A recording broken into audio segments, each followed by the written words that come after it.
Ejesile mama nyana banya nyago boy. Ejike boy. Ejesile mama nyana banya boy. Jike boy. Ejesile mama nyana boy. Jike boy. Ejesile mama nyana boy.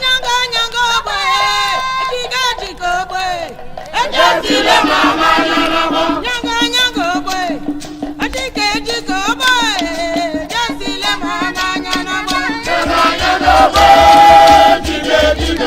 The NWAOTAM masquerade is the major Ibani masquerade among the Ibani group in Ijaw in the Niger Delta region of Nigeria. NWAOTAM masquerade has its origin from the Ndoki people in present-day Abia state of Nigeria. The NWAOTAM as a masquerade and as a carnival, it's a borrowed culture of the people. It initially belonged to the Ndoki clan. When you get across to Abia State and you're driving all the way from Obe through Akwete, Obuohia, Ohambele, Ohansoti, you get to Azumi on the other side. That's on the north bank of the Imo River. On the south bank, we have Okoloma, we have Afam, we have Mboji, we have Umaba, we have Azogu, till you get to the river at Opoku, in Ogoniland. All that area occupied by the Ndoki clan. And furthermore, this was where our forefathers, our forebears, our great-grandfathers traded. After the abolition of the slave trade, the next viable venture for them was trading palm kernel and palm oil. And because when they left Boni to come to Pogo, they had known the market routes all the ways, so they traveled all the way up country to Ngwaland, up to Warenta in Imo State, all through the Ndoki clans, and even Akwa Ibom, present Etimebo, Mparene, in all those local government areas. Our people occupied all those places, and they traded there.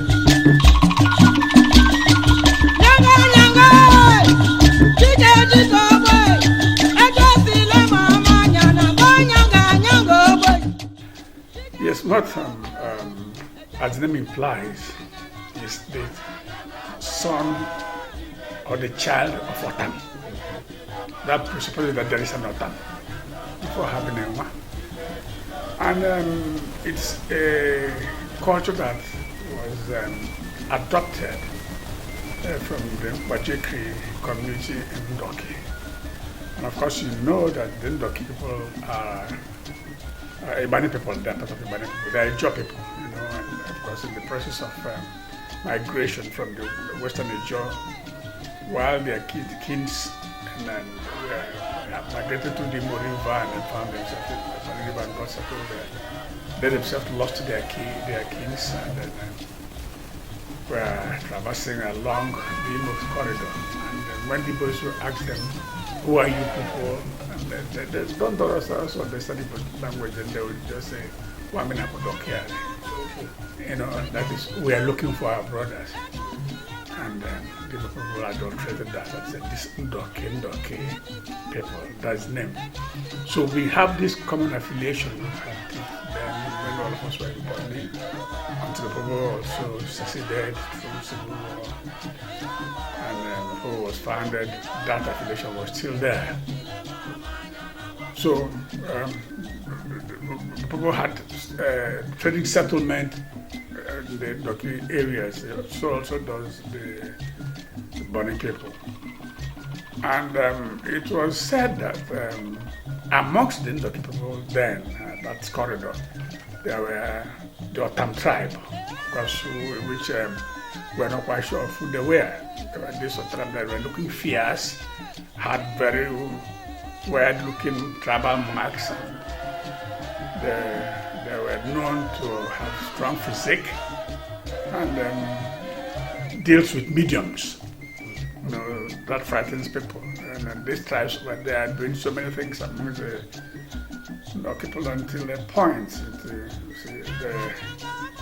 when the ancient people of those tribes passed on, and the other people who were around decided to immortalize them by using an effigy. That's a masquerade to immortalize who they were. And the essence that's how the masquerade evolved in Ndoki area, precisely in Bajek.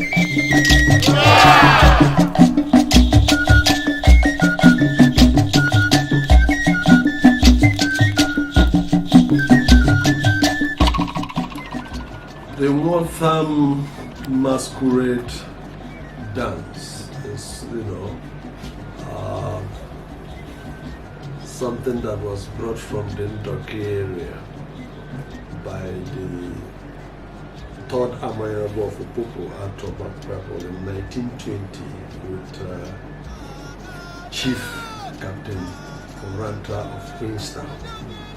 As you are aware, we had trading relationship with the hinterland, of course, which Ndoki in the now Abia state was part of it. But I think that during their trading expeditions, they had run into the NWAOTAM people of Ndoki, and they saw some of the dances they were having with this spiritual significance, and I think they liked it, brought it, and integrated it into the Popo culture, and of course the Mali culture. And ever since the 1920s, with the endorsement of the then Amayabo Ato Mapepo, Jackie taught, it has been a big attraction and a refined factor for the Popo people. We equally have inherited part of the significance, spiritual, traditional, and cultural, in the sense that his dance, from the 31st of December, the end of the year, the preparations starts on that day. But the real dance manifests on the 1st of January to celebrate the new year. As it were, thanking God for seeing us into the new year, asking God to equally take every bad thing that has been associated with the previous year out of our way. And of course the prayer, may this present year be better than the last year.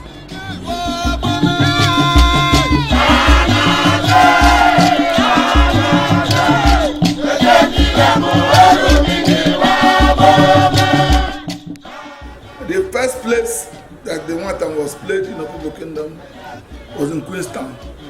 In fact, proverbially it is said that there were two masquerade heads, the male and the female. One masquerade head stayed in Bajek, the other masquerade was stolen or kidnapped or hijacked up the stream up to Queenstown. So in Queenstown, till today, they dance NWAOTAM the way the Ndoki clans dance it. The NWAOTAM dances on the ground. It doesn't go up the rooftop. But there are people who were also trading in places like Azumini and Ubenga started to dance their own, and they decided to display on the rooftop. So when they got themselves organized in Opobo, the first group that was formed, an affiliate group of the NWAOTAM society, was the Jerusalem movement. And that's why today you see the Jerusalem movement uniform is black and white. What is the black and white? Just like the NWAOTAM.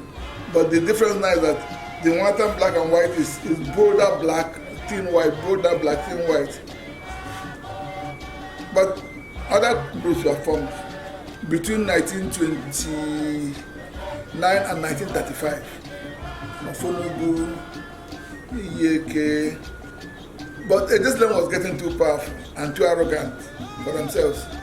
And at every point in time, they would challenge the custodians of the NWAOTAM, which is the Mpa group, the Mpa society, which initially used to be called Rukemba, and they would change it to NWAOTAM society. So those ones decided to form their own youth wing, their own bodyguards, which was the Ugelemba. That was how Ugelemba was formed. Ugelemba was formed as foot soldiers for Ugelemba group. That is the NWAOTAM society. And then we continued like that. They were getting better organized. Then way back around 1942, we had a teacher from Benin, late Johnson Benjamin Stowe. He was the headmaster in Uganda, and he had friends because Uganda was the hub of commerce in southeastern Nigeria in those days. There were a lot of people, the stalwarts who were there, who were all members of My father has a property of the NWAOTAM group. So he pleaded with them that this play, I mean, he got enchanted, carried away, and he married an Opobo woman, Maazi Warison. So he got so enchanted with the play that he pleaded with our grandfathers to please come and play this thing in his town, which is Benin. Well, one thing leading to the other, they got themselves together, got everybody on. They got one young man, he's late now, Branson, Ada Branson, Pateshi. Yes, Jaja, who was to dance the masquerade. These things are long past, so we can talk about them in the open, but you don't go disclosing who is putting on the masquerade, but this was way back in 1942.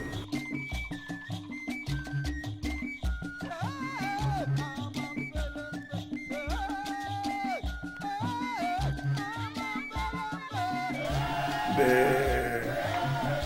Ndokwe started dancing it, and because the deities, the original Otam people were no longer there, so they were always going to their grave, to stay, and then invoke the spirit of those deities, and then come out after some days down to do the dancing, and it was quite fierce and fearful. It's not something anybody can come and watch then. It was a cult. It's either we danced at night and people don't come because it could be very fatal if you are not a member of that cult to come to watch. Now it's all been watered down. So our people who traded and lived amongst them found it very interesting. And then decided to copy it. And of course, by 1920, the Queenstown people took permission from the king, then King Sopirinye Jaja, to introduce it in Queenstown. Like I told you, it was a fearful cult. So you just have to take permission from the king to bring it around, because a lot of rituals go on there. For instance, to dance it, you must spend about 7 days in the grave. Those dancing it will not eat anything cooked by a woman. They will not even eat anything cooked with fire. I mean, yes, with water. But they can roast it, and even if it is egg, you can't boil the egg, you must roast it and ashes, and so you can see the meat surrounding it. It was quite a frightening thing, so they had to tell the king, and then who gave them permission to introduce it. So it was introduced in Queenstown. Compounds come out to dance NWAOTAM. It's not this group we're having now. Yes. Even when it was introduced to Bobo Newly, it is compound. The compounds will come as if the way we dance on the masquerade. So come out, compound, the women will tie their wrapper, each compound will come out and dance, and the masquerade being the only masquerade of the day, they dance around it. But with time and development, people started forming themselves into groups. That's why you have the groups that basically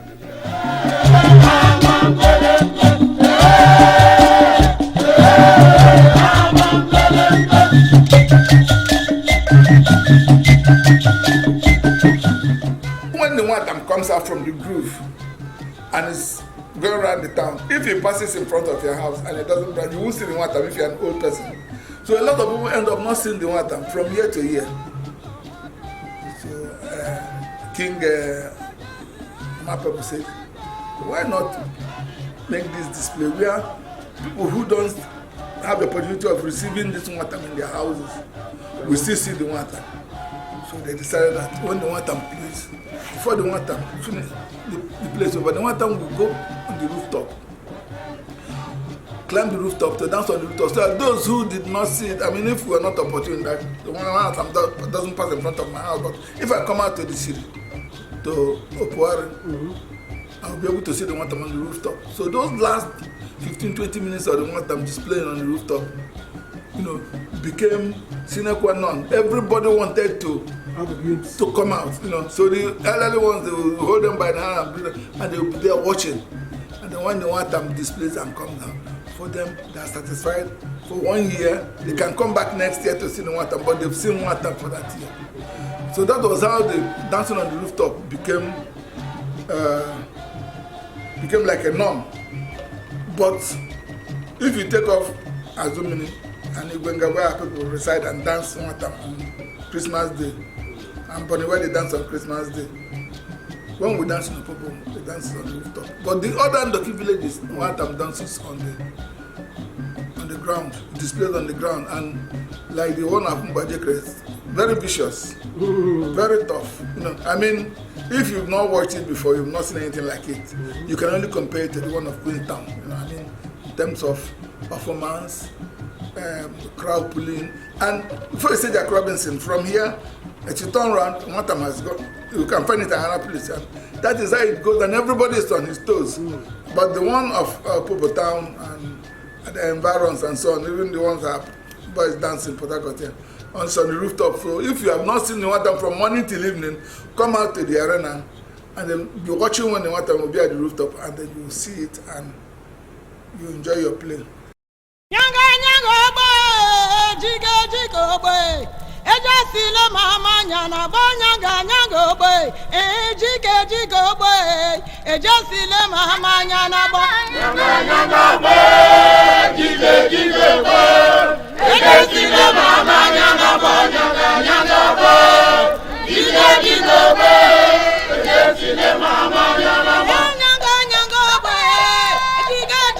boy ejesile mama nyana boy ejesile mama nyana boy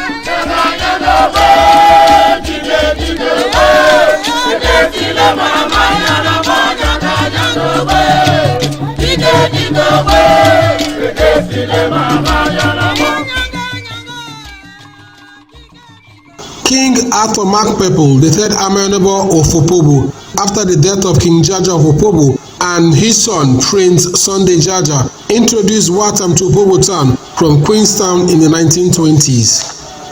NWAOTAM masquerade is adorned in a striking black and white uniform, which represent opposing forces in Ibani myths.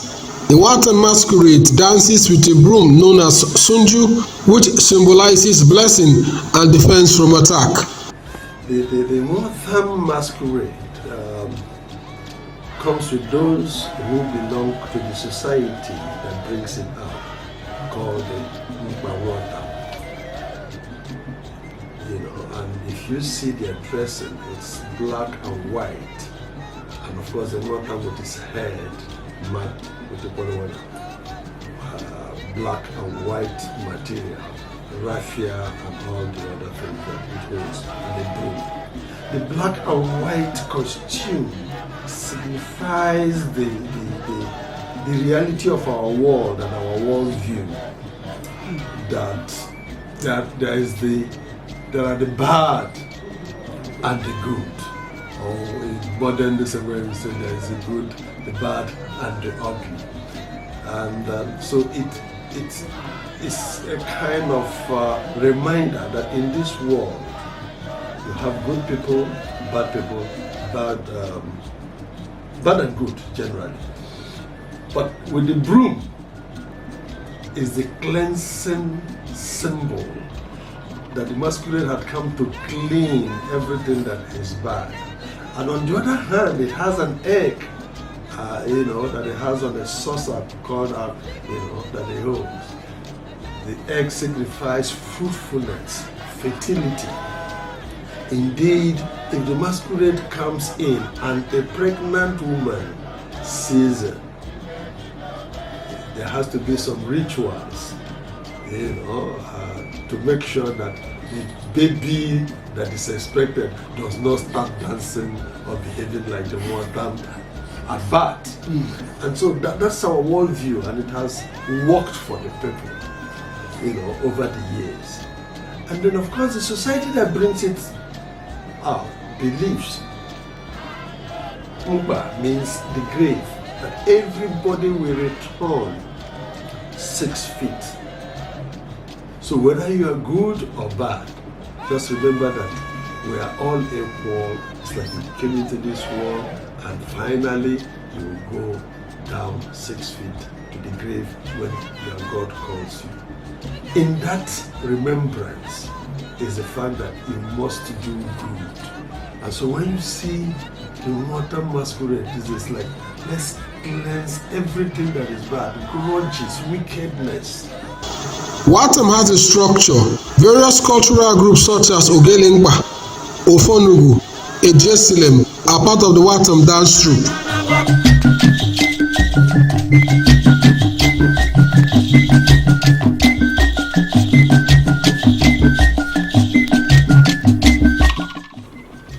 The NWAOTAM is a national masquerade. And if you want to talk about custodians of NWAOTAM, actually should be the Amanabo in council. That is the Amanabo and it's Alapo in council. And then the NWAOTAM society, who are the custodians. And they have affiliate groups. Like I mentioned to you here, there are 5 or 6 main affiliate groups. I mentioned the Fonobu, EAK, Ejesilem, Ogelengba, and so on.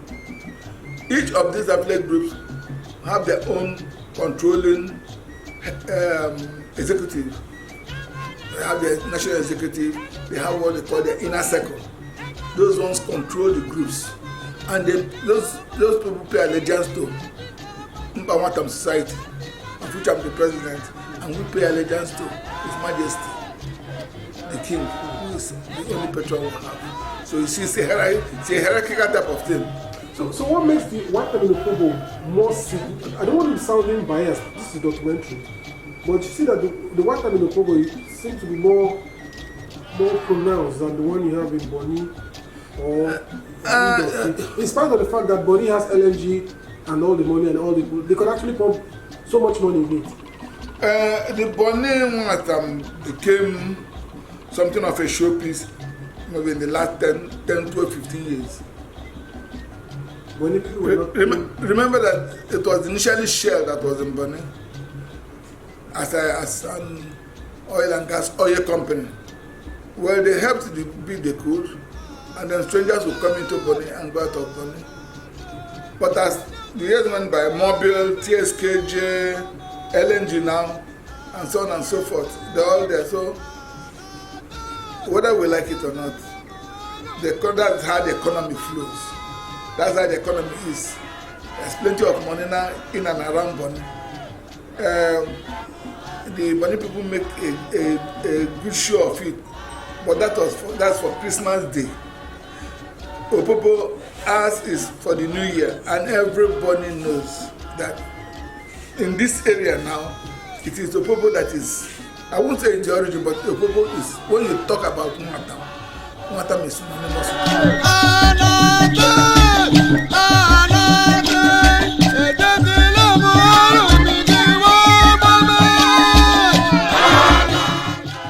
In those days, the main structure is the NWAOTAM itself, and what you call the Ukempa people, that those people who sleep in the cemetery, the forest, the cemetery, they are the custodian of the spirit of NWAOTAM, or the spirit of the NWAOTAM people.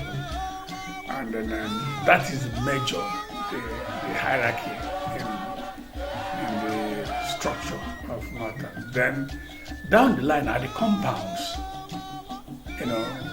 Jaja, Fubara, and all that. Until when some young men felt it wasn't, that they needed to do something more than that. So they formed groups that encompasses people from different compounds, and then you have the Ejesilem which was the first group formed. And Galampa,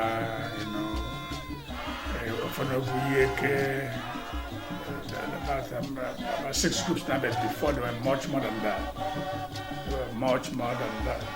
So those groups are the structures, and those groups have also their juniors and their cadets.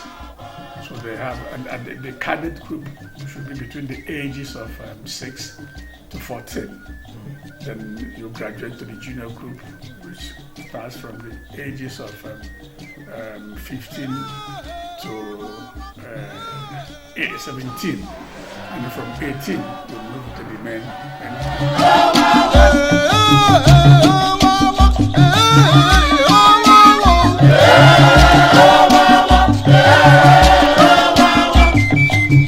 The cultural groups are the supporting groups. They dance not according to age group. It's like the formation of any dancing that you listen. We had a Jesse Lane that came first. Okay? And then of course you had Ofonogu. Had probably another one that had an English name that has been changed that says I have no time. It was mainly with youths, but it's that kind of look, I don't know what you're doing, but I don't just have the kind of time for any of this nonsense. Don't bring it to me. And then of course you had the EAK group. The Ogelempa is the militant group to the Mpa, if you like, call it cult or society. A time came when the other groups that were dancing in support of the masquerade started threatening the masquerade in terms of forcibly carrying it. So the Mpa society now formed their own group as their own police to protect them from any attack, any kidnap attempt of the masquerade. And so mostly you have in the Ogelempa saying youths, their this thing was bare body with the corn wrapper and chalk spots, and of course with all the forest kind of leaves around their head and all that kind of thing, as a protective dancing group. The NWAOTAM cultural display in Opobo town has evolved from a local traditional display to a grand carnival. Families return to Opobo and Bonny from various local and other parts of Nigeria and diaspora to participate in the festival. The NWAOTAM festival also serves as a reminder and identity of the Ibani people, mainly in Opobo and Ndoki.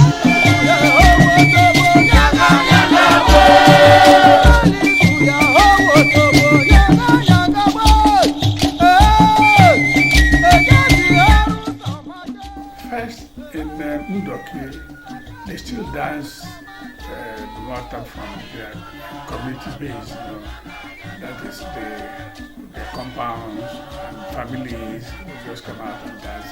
But the Opobo introduced the group base, the movement base, what they call Uke. As a group of people coming together to be part of NWAOTAM, to be part of dancing NWAOTAM. And in that instance, people from all walks of life were attracted, because this time now it's not you and your family alone.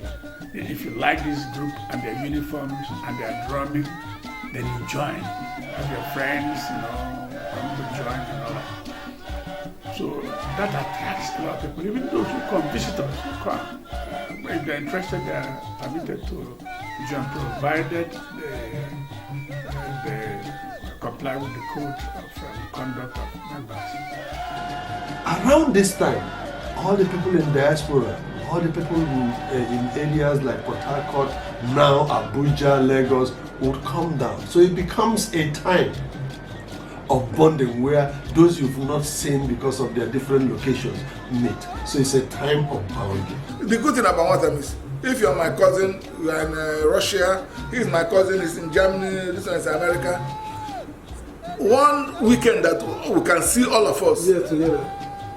That NWAOTAM weekend. Yeah. So when people arrive this part of Nigeria, arrive before Christmas, they go to Bonny, watch the NWAOTAM, they cross over the people, watch the NWAOTAM, and after that they go home and they feel satisfied.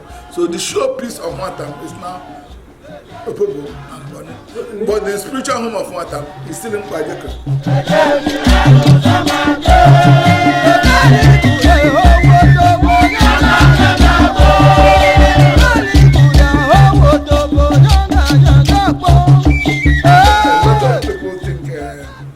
Think otherwise about like in terms of being fetish or whatever. There's nothing like that. For us, NWAOTAM is pure culture, you know. And let me tell you, NWAOTAM is Opobo, Opobo is NWAOTAM. That does summarize it. NWAOTAM is Opobo and Opobo is NWAOTAM.